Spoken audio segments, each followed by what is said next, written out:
जय हिंद। कैसे हैं आप लोग? होपफुली बहुत अच्छे होंगे। बात करते हैं स्पेक्ट्रोस्कोपी का। आज को जो वीडियो है बहुत स्पेशल है। क्यों? क्योंकि आज की वीडियो के अंदर हम जितनी भी स्पेक्ट्रोस्कोपी है उन सब सारी स्पेक्ट्रोस्कोपी को देखेंगे, लेकिन हम सिर्फ उनका इंट्रोडक्टरी पार्ट देखेंगे आज की वीडियो में। तो क्या है कि all spectroscopy in one shot, जो आपको टैगलाइन मिला था, ठीक है, वो यही है। तो आज हम सारी स्पेक्ट्रोस्कोपी को क्या देखेंगे, एक साथ देखेंगे। इंट्रोडक्टरी पार्ट देखेंगे जहाँ से हमारे क्वेश्चन आता है। तो हम स्टार्ट करेंगे सबसे पहले एनएमआर स्पेक्ट्रोस्कोपी से। Okay, nitrogen 14।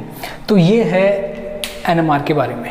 एनएमआर का meaning nuclear magnetic resonance. Okay, proton NMR भी अपने से बोलते हैं। अब सुनिए रीज़न क्या होगा इसका जो रीज़न है वो है रेडियो वेव। ठीक है, इस रीज़न से के अंदर अपन क्या करते हैं, स्टडी करते हैं एनएमआर के अंदर। क्वेश्चन आता है कि एनएमआर जो है किस रीज़न के अंदर है, के अंदर स्टडी करते हैं, रेडियो वेव के अंदर। ठीक है, कंडीशन इंपॉर्टेंट है ये कि वो मॉलिक्यूल या वो न्यूक्लियाई जिनके लिए आई की वैल्यू 0 नहीं होती, वो सारे के सारे एनएमआर एक्टिव होते हैं। अब आई का मतलब क्या है, nuclear spin quantum number.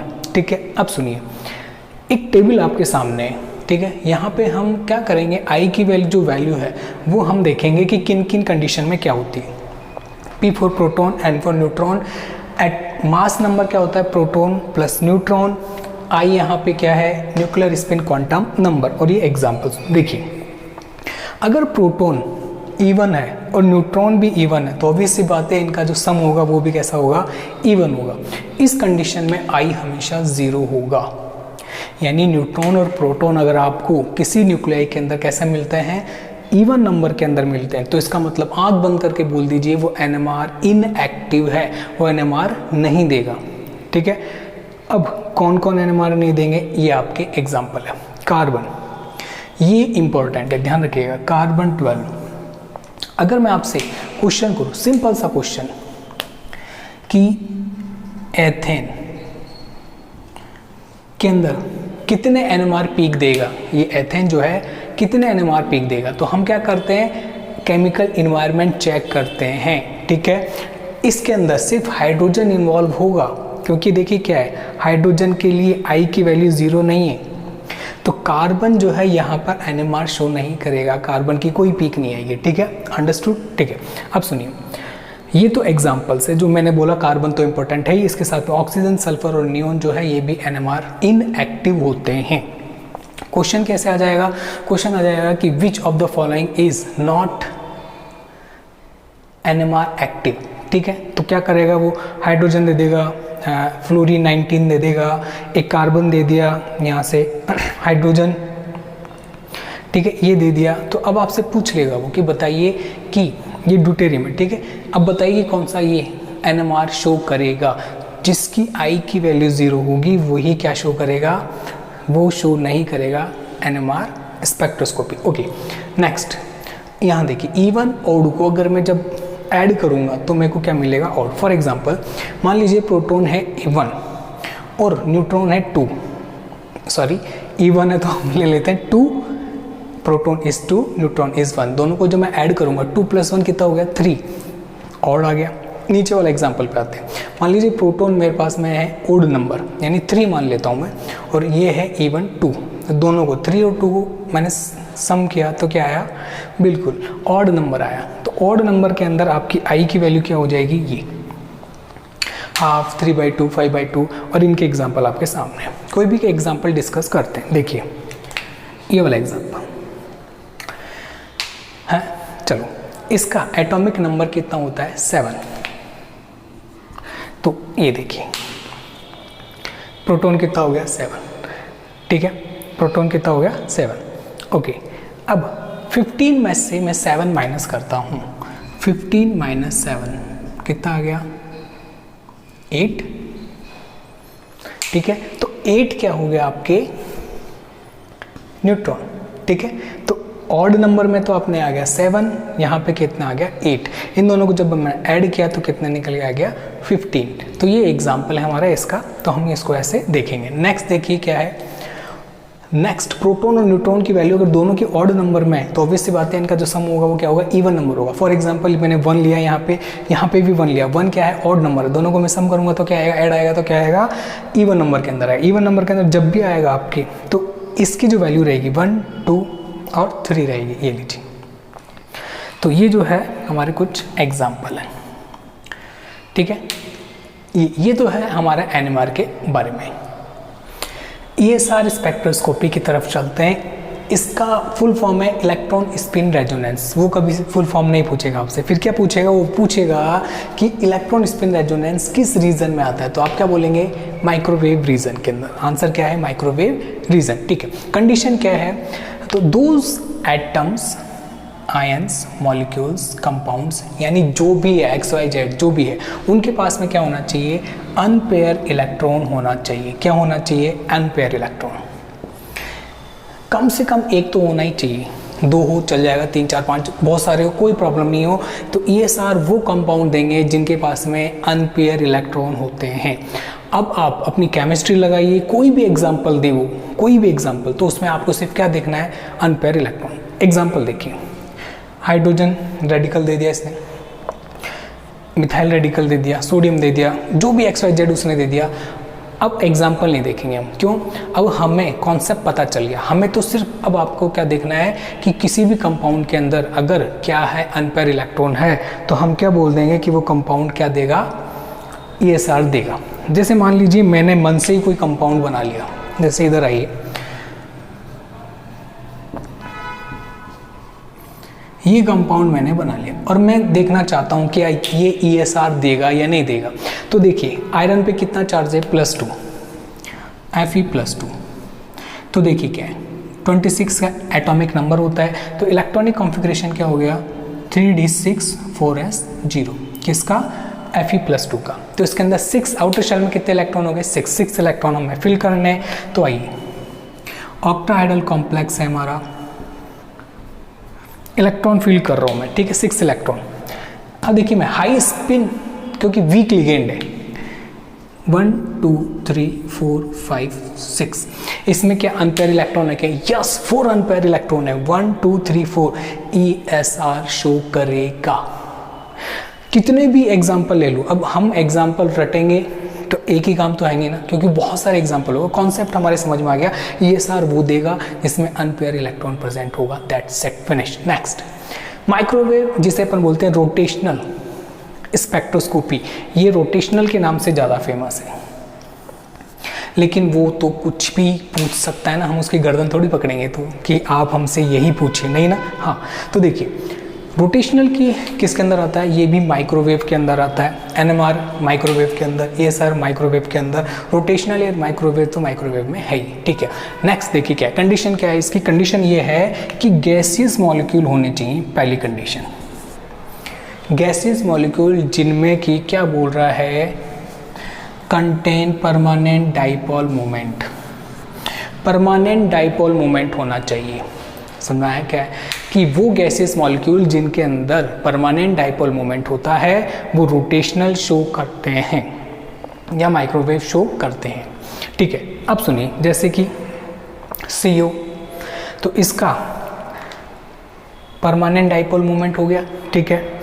NO हो गया, अमोनिया हो गया, H2 हो गया। H2O ध्यान रखना वेपर फॉर्म में होगा, ध्यान रखें, जो भी है गैसियस फॉर्म में होगा। अगर आपको दे दे ऑप्शन के अंदर, मान लीजिए इसने 4 ऑप्शन बनाए, first H2, second NH3, 3 third CO और 4 इसने दे दिया HCl, और आपसे पूछ रहा है which of the following is not microwave active, ठीक है, which of the following is not gives rotational spectra, ऐसे भी पूछ सकता है, लैंग्वेज कुछ भी हो सकती है। अब हम देखेंगे कि भैया ये भी दे रहा है, ये भी दे रहा है, ये भी दे रहा है, सबका परमानेंट डाइपोल मोमेंट है। अब फंस गए ना, वैसे ही फंसाएगा। आप देखिए सबका परमानेंट डाइपोल मोमेंट है, सब में म्यू जो है, म्यू नॉट इक्वल टू 0 है। कंडीशन हमारी यही है, permanent dipole moment mu not is equal to 0। But ध्यान रखना गैसियस स्टेट, इसने H2 लिखा है, H2 का मतलब है लिक्विड ही लेंगे फिर, तो हमारा आंसर क्या हो जाएगा फर्स्ट। वेपर फॉर्म में इसलिए मैंने यहाँ पे मेंशन किया है। तो इन सब मॉलिक्यूल्स का आप जब भी डायपोल मोमेंट निकालेंगे तो डायपोल मोमेंट क्या आएगा, नॉट इजिकल टू जीरो, और ये सब गैसियस स्टेट में लिए हमने, इसीलिए ये क्या है, रोटेशनल स्पेक्ट्रा शो करेंगे। ओके, अब देखेंगे आईआर स्पेक्ट्रोस्कोपी। वैसे तो मैंने पूरा वीडियो इस पे बना दिया है, लेकिन फिर भी थोड़ा सा जनरल इंट्रोडक्शन देख लेते हैं। क्या है आईआर स्पेक्ट्रोस्कोपी के अंदर जो रीजन है वो क्या है, आईआर रीजन है, और ये है 667 to 4000 सेंटीमीटर इनवर्स। ओके, ये इंपॉर्टेंट है, कई बार आ चुका है। चलिए अब कंडीशन देखिए कि कंडीशन क्या है, कि जिनमें molecule which change dipole movement during vibration, कि वाइब्रेशन के दौरान उनका जो डायपोल मूवमेंट है वो क्या होना चाहिए, चेंज होना चाहिए। ठीक है, अब सुनिए चेंज कैसे, तो एग्जांपल देखिए, मैंने CO2 लिया है, एग्जांपल के लिए मैंने क्या लिया है यहाँ पे CO2 दिख रहा है। ठीक है, सबसे पहले मैंने इसमें वाइब्रेशन कराया, तो मैंने सिमेट्रिक स्ट्रेचिंग करवाई। कौन सी स्ट्रेचिंग करवाई, सिमेट्रिक। सिमेट्रिक का मतलब ये है कि मैंने जितना इधर इसको स्ट्रेच किया उतना ही मैंने इधर इसको स्ट्रेच किया। तो मैंने जब सिमेट्री कराई तो बराबर भाग में मैंने इसको, बराबर पार्ट में मैंने इसको क्या करा, तो स्ट्रेच किया, तो इसका डायपोल मोमेंट क्या आ गया, 0। लेकिन क्या बोल रहा है, ड्यूरिंग डायपोल मोमेंट क्या होना चाहिए, वाइब्रेशन के दौरान कैसा होना चाहिए, चेंज होना चाहिए। लेकिन यहाँ पे तो चेंज नहीं हो रहा है, यहाँ पे तो 0 हो गया। ठीक है, तो ये इस कंडीशन में तो ये आईआर एक्टिव नहीं होगा। ओके, अब सुनिए आगे, इस कंडीशन में क्या क्या मैंने एसिमेट्रिक क्या कराया, इसमें वाइब्रेशन कराया। क्या, इस वाले बॉन्ड को मैंने ज़्यादा स्ट्रेच कर दिया और इस वाले को थोड़ा कम किया है, तो मेरे पास जो परमानेंट डायपोल मोमेंट आया है इस कंडीशन में, तो वो क्या आ गया, नॉट इजिकल टू 0। यानी इसका मतलब है कि इस कंडीशन में CO2 क्या देगा, हाँ ये आईआर स्पेक्ट्रोस्कोपी देगा। ओके, चलिए, तो ये हो गया आईआर के बारे में। नेक्स्ट हमारी स्पेक्ट्रोस्कोपी कौन सी है, यूवी स्पेक्ट्रोस्कोपी। इसके बारे में मैं पूरा वीडियो बना चुका हूँ, सारे के सारे आप देख सकते हैं, फिर भी जनरल इंट्रोडक्शन है तो देखते हैं। यूवी स्पेक्ट्रोस्कोपी रेंज क्या है, 200 से 800। ठीक है, ये नैनोमीटर है, ध्यान रखिएगा, ये जो रेंज हम ले रहे हैं क्या है, नैनोमीटर के अंदर। ऊपर किस में था, सेंटीमीटर इनवर्स में था। ठीक है, अब देखिए इसमें भी दो पार्ट बाइसेक्ट किए हमने, 200 to 400 तो क्या हो गया, सेंटीमीटर, नैनोमीटर क्या हो गया आपके यूवी रेंज हो गई, और 400 से 800 क्या हो गया, विजिबल रेंज हो गया। इसको ध्यान रखिएगा आप। ठीक है, यहाँ से क्वेश्चन आते हैं, ध्यान रखिएगा, हर एक लाइन यहाँ पे जो भी मैंने ड्रॉ कर रखी है एग्जाम्स में आई हुई है, चाहे वो नेट लेवल का हो, चाहे नेट लेवल का हो, या आप किसी भी RPSC एग्ज़ाम जिसके अंदर केमिस्ट्री है और ये स्पेक्ट्रोस्कोपी आ रही है, ध्यान रखिएगा RPSC के अंदर स्पेशल वो डीप में जाके बहुत कम क्वेश्चन पूछता है, वो बाहर से ही पूछता है। क्यों, क्योंकि वो जानता है स्टूडेंट की साइकोलॉजी। यूवी स्पेक्ट्रोस्कोपी में वो सब कुछ वुडवर्ड सब पढ़ के जाएगा, लेकिन कभी कभी क्या करता है, वो यहाँ पे मात खा जाता है।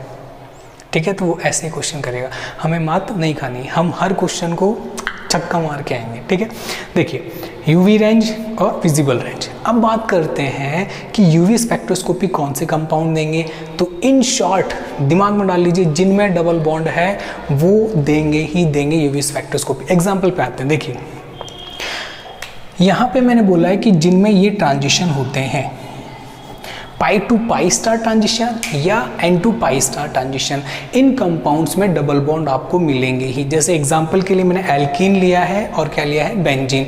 दोनों में क्या होता है, ऑब्वियस सी बात है डबल बॉन्ड है, तो डबल बॉन्ड को आप माइंड में रख के चलेंगे। बाकी सारी चीज़ें मैंने आपको यूवी का जो फुल वीडियो उसके अंदर बता रखा है। चलिए स्टार्ट करते हैं मोसबियर स्पेक्ट्रोस्कोपी। मोसबियर स्पेक्ट्रोस्कोपी बहुत इंपॉर्टेंट है। क्यों, क्योंकि ये जो है बहुत कम पढ़ के जाते हैं हम।